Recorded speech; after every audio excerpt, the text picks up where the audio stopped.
എല്ലാവർക്കും ഇന്നത്തെ ഈ ഒരു ക്ലാസ്സിലേക്ക് സ്വാഗതം ചെയ്യാണ്. ഇന്ത്യയിലേക്ക് രണ്ടാമതും ബുക്കർ ഇന്റർനാഷണൽ എന്ന് പറയുന്ന തലക്കെട്ടോടുകൂടി വന്ന ഒരു വാർത്തയാണ് ഇന്ന് നമ്മളിവിടെ പരിചയപ്പെടാനായിട്ട് പോകുന്നത്. കറണ്ട് അഫയേഴ്സ് വളരെ പ്രാധാന്യമുള്ളതാണെന്ന് സെക്രട്ടേറിയറ്റ് OAയുടെ മെയിൻ എക്സാം ഒക്കെ എഴുതിയ ആൾക്കാർക്ക് മനസ്സിലായിട്ടുണ്ടാകും. കാരണം GK എന്ന് പറയുന്ന ഭാഗത്തൊക്കെ ഒരുപക്ഷെ പരീക്ഷയ്ക്ക് നമുക്ക് എളുപ്പമായിട്ടുള്ള രീതിയിൽ ചോദ്യങ്ങൾ ചോദിച്ചപ്പോൾ അവിടെ പലരെയെങ്കിലും ഒന്ന് പിന്നോട്ടടിച്ചത് കറണ്ട് അഫയേഴ്സ് എന്ന് പറയുന്ന മേഖലയായിരിക്കും.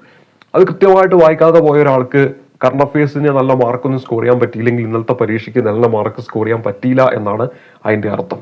അപ്പൊ കറണ്ട് അഫയേഴ്സ് വായിച്ച് പഠിക്കുക, അതായത് നമ്മുടെ പത്രങ്ങളിലൂടെ തന്നെ അത് പഠിക്കണം. കാരണം അത്രത്തോളം ഡെപ്തിലുള്ള ചോദ്യങ്ങൾ പരീക്ഷകളിൽ ചോദിച്ചിട്ടുണ്ട്. അപ്പൊ നിത്യമായിട്ട് പത്രം വായിക്കുന്ന ഒരാളാണെങ്കിൽ കൃത്യമായിട്ട് ഇന്നലത്തെ പരീക്ഷയ്ക്ക് നല്ലൊരു മാർക്ക് കറണ്ട് അഫയേഴ്സ് എന്ന് പറയുന്ന ഭാഗത്ത് സ്കോർ ചെയ്തിട്ടുണ്ടായിരിക്കും. അതുകൊണ്ട് തന്നെ നമ്മൾ പത്രങ്ങളിലൂടെയുള്ള കാര്യങ്ങൾ ഇനി പരിചയപ്പെടുത്തുകയുണ്ടായിരിക്കും. അതിൽ തന്നെ ഏറ്റവും ഇമ്പോർട്ടന്റ് ആയിട്ടുള്ള ഒരു വാർത്തയാണ് ഇന്ന് നമ്മളിവിടെ ഷെയർ ചെയ്യാനായിട്ട് പോകുന്നത്. ഇന്ത്യയിലേക്ക് രണ്ടാമതും ബുക്കർ ഇന്റർനാഷണൽ എന്നതാണ് നമ്മുടെ തന്നിരിക്കുന്ന ഇന്നത്തെ വാർത്ത എന്ന് പറയുന്നത്. വളരെ ഇമ്പോർട്ടന്റ് ആണ്. വീണ്ടും നമുക്ക് ഈ പറയുന്ന ബുക്കർ ഇന്റർനാഷണൽ പുരസ്കാരം ലഭിച്ചിരിക്കുകയാണ്. രണ്ടാം തവണയാണ് നമ്മുടെ ഇന്ത്യയിലേക്ക് ഈ പുരസ്കാരം വരുന്നത്. അപ്പൊ നമ്മൾ പ്രത്യേകം ശ്രദ്ധിക്കുക, ബുക്കർ സമ്മാനമുണ്ട്, ബുക്കർ ഇന്റർനാഷണൽ പ്രൈസും ഉണ്ട്. രണ്ടും രണ്ടാണെന്ന കാര്യം ആദ്യം ഓർത്തിരിക്കുക. ബുക്കർ സമ്മാനമുണ്ട്, ബുക്കർ ഇന്റർനാഷണൽ പ്രൈസ് ഉണ്ട്. രണ്ടും രണ്ട് പുരസ്കാരങ്ങളാണെന്ന കാര്യം ആദ്യം ഒന്ന് പറയുകയാണ്.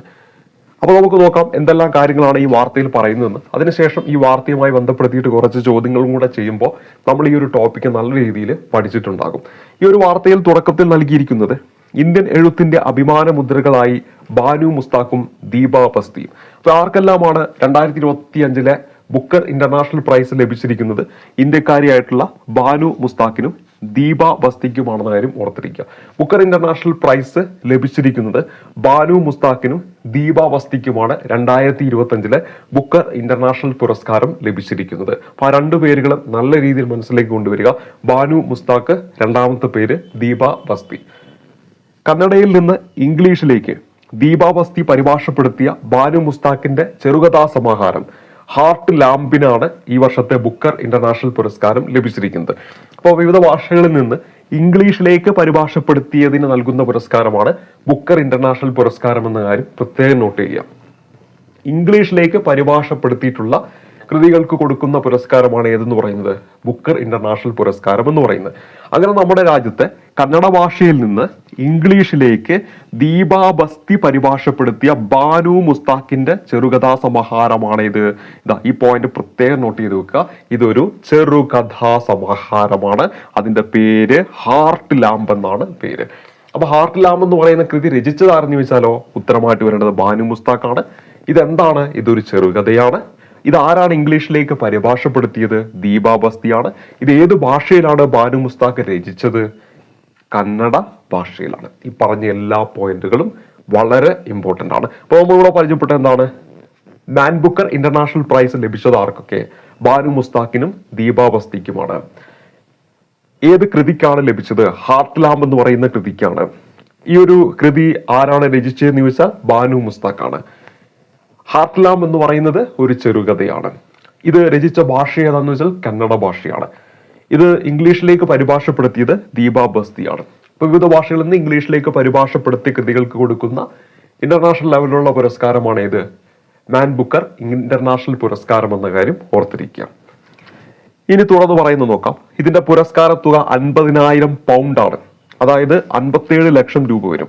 ഇതിന്റെ പുരസ്കാര തുക എന്ന് പറയുന്നത് 50,000 പൗണ്ട് ആണെന്ന കാര്യം ഓർത്തിരിക്കുക. 50,000 പൗണ്ടാണ് ഇതിന്റെ പുരസ്കാര തുക എന്ന് പറയുന്നത്. ഇത് 57 ലക്ഷം രൂപ ഇന്ത്യൻ റുപ്പിയിലേക്ക് കൺവേർട്ട് ചെയ്യുമ്പോൾ ഏകദേശം 57 ലക്ഷം രൂപയോളം വരും. ഇനി അടുത്തത് ഇത് എന്താണ്? ഇവർ രണ്ടുപേരുമാണ് ഇത് പങ്കിടുന്നത്. അത് എഴുതിയ വ്യക്തിയും അതുപോലെ തന്നെ പരിഭാഷപ്പെടുത്തിയ വ്യക്തിയുമാണ് പരസ്പരം ഇത് എന്ത് ചെയ്യാണ്? ഈ തുക 57 ലക്ഷം രൂപ പങ്കിടുകയാണ് ചെയ്യുന്നത്. അപ്പൊ എഴുതിയ വ്യക്തി ആരാണ് നമ്മൾ പഠിച്ചു? ബാനു മുസ്താഖാണ്. പരിഭാഷപ്പെടുത്തിയത് ആരാണ് നമ്മൾ പഠിച്ചു? ദീപ ബസ്തിയാണ്. ഇവർ രണ്ടുപേരും എന്താണ് ഈ തുക പങ്കിടുകയാണ് ചെയ്യുന്നത്. ആദ്യമായാണ് ചെറുകഥാ സമാഹാരം ബുക്കർ ഇന്റർനാഷണൽ നേടുന്നത്. അപ്പൊ നമ്മളോട് പരിചയപ്പെട്ട ഈ ഒരു കൃതി എന്ന് പറയുന്നത് ഇതൊരു ചെറുകഥാ സമാഹാരമാണെന്ന് പഠിച്ചു. ഹാർട്ട് ലാമ്പ് എന്ന് പറയുന്നത് ഒരു ചെറുകഥാ സമാഹാരമാണെന്ന് നമ്മൾ പഠിച്ചു. ബുക്കർ ഇന്റർനാഷണലിന്റെ ചരിത്രം പരിശോധിക്കുകയാണെങ്കിൽ ഈ ഒരു അവാർഡ് പ്രഖ്യാപിച്ച് ഇന്നേ വരെ ഒരു ചെറുകഥാ സമാഹാരത്തിന് പുരസ്കാരം ലഭിച്ചിട്ടില്ല. അത് ആദ്യമായിട്ട് ലഭിക്കുന്ന ഏത് കൃതിക്കാണ്? ഹാർട്ട് ലാമ്പ് എന്ന് പറയുന്ന ഈ ഒരു കൃതിക്കാണെന്ന കാര്യം ഓർത്തിരിക്കുക. അപ്പൊ ആദ്യമായിട്ടാണ് ചെറുകഥാ സമാഹാരം ബുക്കർ ഇന്റർനാഷണൽ നേടുന്നത്. അപ്പൊ എന്താണ്? ഹാർട്ട് ലാമ്പ് എന്ന് പറയുന്ന കൃതി ഓർത്തിരിക്കുക. ഇന്ത്യയിലേക്ക് എത്രാം തവണയാണ് ഈ പറയുന്ന ബുക്കർ സമ്മാനം എത്തുന്നതെന്ന് വെച്ചാൽ 2ാം തവണയാണ്. അപ്പൊ ഇതിനു മുമ്പ് 2022 എത്തിയിട്ടുണ്ട്. ഇപ്പോൾ 2025 രണ്ടാമതും ഇന്റർനാഷണൽ ബുക്കർ പ്രൈസ് ഇന്ത്യയിലേക്ക് എത്തുകയാണ്. ഇത് ഏത് ഭാഷയിലാണ്? നമ്മൾ പറഞ്ഞു ഈ ഒരു കൃതി ഏത് ഭാഷയിലാണ്? കന്നഡ ഭാഷയിലാണ്. അപ്പൊ കന്നഡയിലേക്ക് ആദ്യമായിട്ട് എത്തുന്നത് ഈ പറയുന്ന 2025 അപ്പൊ ഇന്ത്യയിലേക്ക് രണ്ടാമതാണ് മാൻ ബുക്കർ ഇന്റർനാഷണൽ പ്രൈസ് എത്തുന്നത്. അതേസമയത്ത് കന്നഡ ഭാഷയിലേക്ക് എന്താണ് 2025 എത്തുന്നതിലൂടെ ആദ്യമായിട്ട് കന്നഡ ഭാഷയിലേക്ക് എന്താണ് ഈ ഒരു പുരസ്കാരം എത്തുകയാണെന്ന കാര്യം ഓർത്തിരിക്കുക. ഇത് രണ്ടും വളരെ ഇമ്പോർട്ടന്റ് ആണ്. ഇനി ഇന്ത്യൻ വിവർത്തക പുരസ്കാരം നേടുന്നതും ആദ്യമാണ് ദീപ ബസ്തി. അപ്പൊ ഇതിനു മുമ്പ് 2022 ഈ പറയുന്ന മാൻ ബുക്കർ ഇന്റർനാഷണൽ പുരസ്കാരം ലഭിച്ചിട്ടുണ്ടായിരുന്നു ഒരു ഇന്ത്യക്കാരിക്ക്.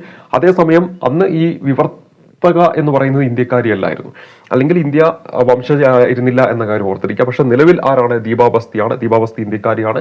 അപ്പൊ എന്താണ് ആദ്യമായിട്ടാണ് ഒരു വിവർത്തക എന്ത് നേടുന്നത്? മാൻ ബുക്കർ പുരസ്കാരം ഇന്ത്യൻ വിവർത്തക നേടുന്നത്. വളരെ ഇമ്പോർട്ടന്റ് ആയിട്ടുള്ള മറ്റൊരു പോയിന്റാണ്. ആദ്യമായിട്ടാണ് ഒരു ഇന്ത്യൻ വിവർത്തക മാൻ ബുക്കർ പുരസ്കാരം നേടുന്നത്, മാൻ ബുക്കർ ഇന്റർനാഷണൽ പുരസ്കാരം നേടുന്നത് എന്ന കാര്യം ഓർത്തിരിക്കുക. ഇനി അടുത്തത്, അപ്പൊ അതാരാണ്? ദീപ ബസ്തി എന്ന പേര് പ്രത്യേകം നോട്ട് ചെയ്യുക. ഇനി ലോകഭാഷകളിൽ നിന്ന് ഇംഗ്ലീഷിലേക്ക് മൊഴിമാറ്റി പ്രസിദ്ധീകരിക്കുന്ന സാഹിത്യകൃതികൾക്ക് നൽകുന്ന പുരസ്കാരമാണ് എന്ത്? ബുക്കർ ഇന്റർനാഷണൽ പ്രൈസ് എന്ന് പറയാം. അപ്പൊ ബുക്കർ സമ്മാനം വേറെയാണ്, ബുക്കർ ഇന്റർനാഷണൽ പ്രൈസ് വേറെയാണ്. രണ്ടും രണ്ട് പുരസ്കാരമാണെന്ന കാര്യം ഓർത്തിരിക്കുക. അപ്പൊ നമ്മൾ പഠിക്കാറുണ്ട് ആദ്യമായിട്ട് ബുക്കർ സമ്മാനം ലഭിച്ച ഇന്ത്യക്കാരി ആരാറുണ്ട്? ദി റോയ് എന്ന് നമ്മൾ പഠിക്കാറുണ്ട്. അത് വേറെ പുരസ്കാരമാണ് എന്ന കാര്യം ഓർത്തിരിക്കുക. ഇനി നൽകിയിരിക്കുന്നത് ഹിന്ദി എഴുത്തുകാരിയായ ഗീതാഞ്ജലി ശ്രീയുടെ നോവൽ ടോംബ് ഓഫ് സാൻഡ് എന്ന് പറയുന്ന കൃതിക്കാണ് 2022 ഈ ഒരു പുരസ്കാരം ആദ്യമായിട്ട് ഇന്ത്യയിലേക്ക് ലഭിക്കുന്നത്. അപ്പോൾ ആദ്യമായിട്ട് ഈ ഒരു പുരസ്കാരം ലഭിക്കുന്നത് ഗീതാഞ്ജലി ശ്രീക്കാണ്. അതായത് ഇന്ത്യക്കാരിയായ ഒരു വ്യക്തിക്ക് ആദ്യമായിട്ട് ഈ ഒരു പുരസ്കാരം ലഭിക്കുന്ന ആർക്കാണ്? ഗീതാഞ്ജലി ശ്രീക്കാണ്. അത് 2022 2022 ആദ്യമായിട്ട് ഇന്ത്യയിലേക്ക് മാൻ ബുക്കർ ഇന്റർനാഷണൽ പ്രൈസ് കൊണ്ടുവരുന്ന ഗീതാഞ്ജലി ശ്രീയാണ്. അവരുടെ കൃതി എന്ന് പറയുന്നത് ടോംബ് ഓഫ് സാൻഡ് എന്ന് പറയുന്ന കൃതിയാണെന്ന കാര്യം കൂടി ഓർക്കുക. അതേത് കൃതിയാണ്? ഹിന്ദി കൃതിയാണ്. അപ്പോൾ ഹിന്ദി ഭാഷയിലും കിട്ടിയിട്ടുണ്ട്, ഇപ്പൊ കന്നഡ ഭാഷയിലും കിട്ടിയിട്ടുണ്ട്. അപ്പൊ ഇപ്പോൾ നമ്മൾ പരിചയപ്പെട്ട എന്താണ്? കന്നഡ ഭാഷയിൽ കിട്ടിയ കൃതിയാണ്. അപ്പൊ ഇവിടെ നമ്മൾ ചർച്ച ചെയ്തത് എന്താണ്? മാൻ ബുക്കർ ഇന്റർനാഷണൽ പ്രൈസ് ആണ്. നമ്മൾ വളരെ ഇമ്പോർട്ടന്റ് ആയിട്ടുള്ള ഈ പത്രത്തിൽ നൽകിയിരിക്കുന്ന PSC പരീക്ഷയ്ക്ക് ചോദിക്കാൻ സാധ്യതയുള്ള 100% ചോദിക്കാൻ സാധ്യതയുള്ള ഒരു ടോപ്പിക്കാണ് നമ്മൾ പഠിച്ചത്. ഇത്ര നേരം പറഞ്ഞ കാര്യങ്ങളിൽ നിന്ന് ചോദ്യോത്തര രൂപത്തിൽ കുറച്ച് കാര്യങ്ങൾ കൂടി ചെയ്യാം. നിങ്ങൾക്ക് ഞാൻ പറഞ്ഞ കാര്യങ്ങൾ ഇവിടെ മനസ്സിലായിട്ടുണ്ടെങ്കിൽ ഇനി പറയാൻ പോകുന്ന ചോദ്യങ്ങൾ പറയുമ്പോൾ നിങ്ങൾക്ക് അതിന്റെ ഉത്തരം കിട്ടുന്നുണ്ടോ എന്നും കൂടി ഒന്ന് പരിശോധിക്കാം. അപ്പോൾ നമ്മുടെ ഒന്നാമത്തെ ചോദ്യത്തിലേക്ക് വരാം. 4 ഓപ്ഷൻ ഇവിടെ കൊടുത്തിട്ടുണ്ട്. നിങ്ങൾക്ക് സ്ക്രീനിൽ ചോദ്യം കാണാം. വായിച്ചിട്ട് അതിന്റെ ഉത്തരം ഒന്ന് എഴുതാൻ വേണ്ടി ശ്രമിക്കുക. ഈ വർഷത്തെ ബുക്കർ ഇന്റർനാഷണൽ പുരസ്കാരം നേടിയ ബാനു മുസ്താഖിന്റെ ചെറുകഥാ സമാഹാരം ഏതാണ്? ഉത്തരം കിട്ടിയെന്ന് വിചാരിക്കുന്നു. ഇവിടെ നമ്മൾ ഉത്തരമായിട്ട് വരേണ്ടത് ഏതാണ്? ഹാർട്ട് ലാമ്പ് എന്നതാണ് ഉത്തരമായിട്ട് വരേണ്ടത്. അടുത്ത ചോദ്യത്തിലേക്ക് വരാം. ഹാർട്ട് ലാമ്പ് എന്ന ചെറുകഥാ സമാഹാരം കന്നഡയിൽ നിന്ന് ഇംഗ്ലീഷിലേക്ക് പരിഭാഷപ്പെടുത്തിയതാര്? ഉത്തരം കിട്ടിയെന്ന് വിചാരിക്കുന്നു. നമ്മുടെ ഉത്തരം എന്താണ്? ദീപ ബസ്തി എന്നതാണ് ഉത്തരമായിട്ട് വരേണ്ടത്.